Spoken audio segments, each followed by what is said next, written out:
Welcome to Wisdom Wednesday, where you get raw and authentic advice for setting your boundaries. Today, we will be discussing the biggest obstacles in setting boundaries. Setting boundaries is not easy. In fact, it's very difficult. I believe one of the most difficult parts of establishing your boundaries is implementing your boundaries, meaning you actually have to set them, you have to communicate them, and you have to enforce them. One of the biggest reasons I have found people have a difficult time implementing their boundaries is because, number one, they didn't have it modeled for them.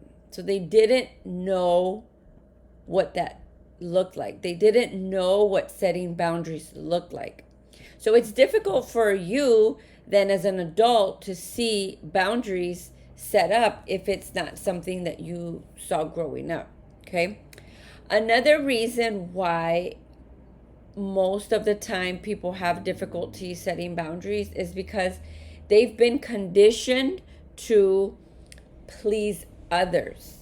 They have this desire to be validated, to be wanted, to be accepted. Oftentimes, people have difficulty setting the boundaries, which then becomes an obstacle to enforcing your boundaries, right? Another reason why people have difficulty setting boundaries is fear of rejection, fear of criticism, fear of pushing back.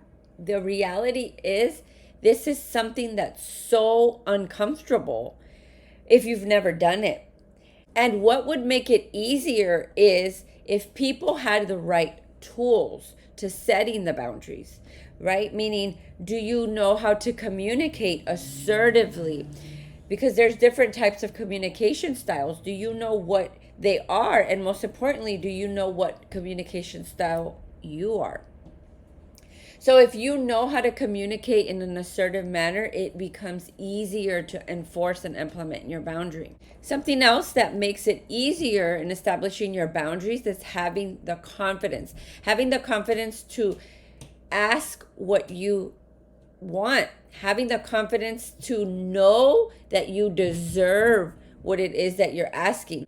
That's also something that many people find difficult, is not believing that they're deserving of what they're asking for.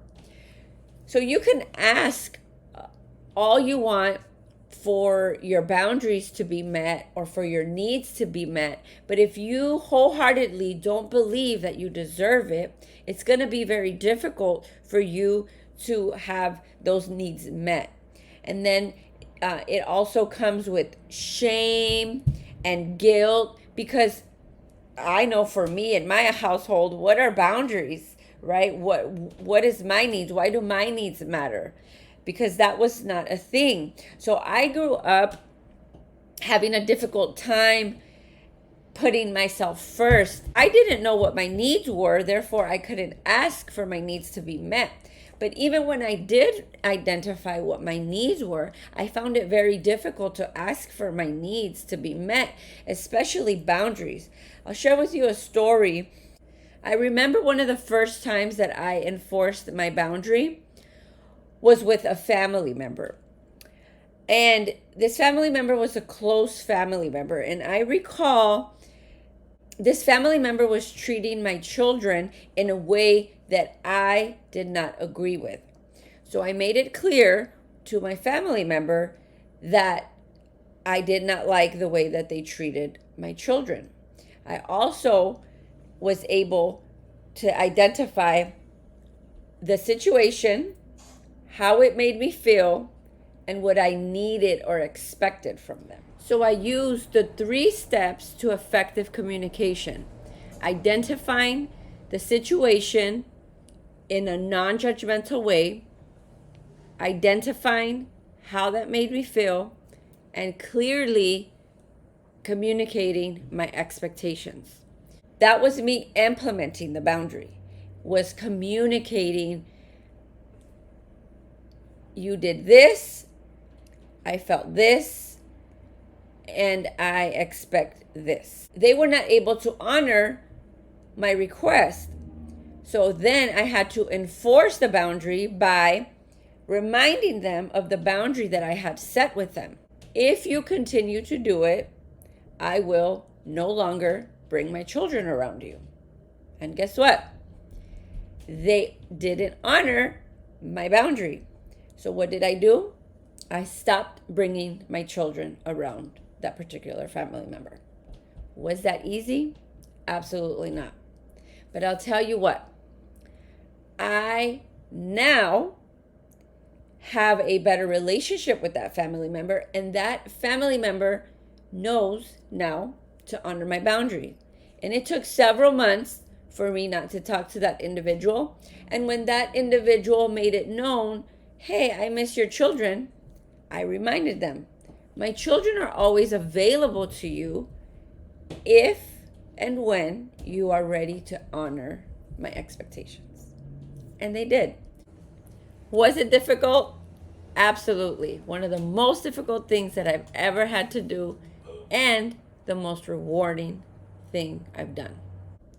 But I had to implement that in order for them to know that I meant business.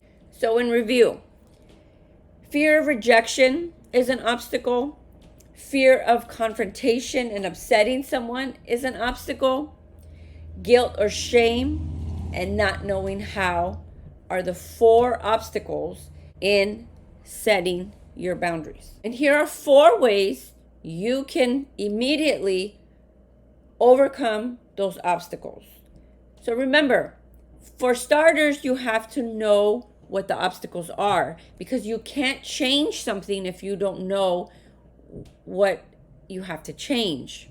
Number 2 is start to identify what your limiting beliefs are in regards to your having your needs met, because there may be limiting beliefs that you have to reframe. Number 3 is challenge those beliefs and then reframe them. And lastly, number 4 is stop catastrophizing. Stop using unhelpful thinking patterns that help perpetuate these negative cycles, the negative thinking patterns, the all or nothing thinking, the catastrophizing, the mind reading, the fortune telling. I hope that you found this video helpful. Please remember to like, subscribe, and turn your notifications on. And join me next Wednesday for some more raw and authentic wisdom.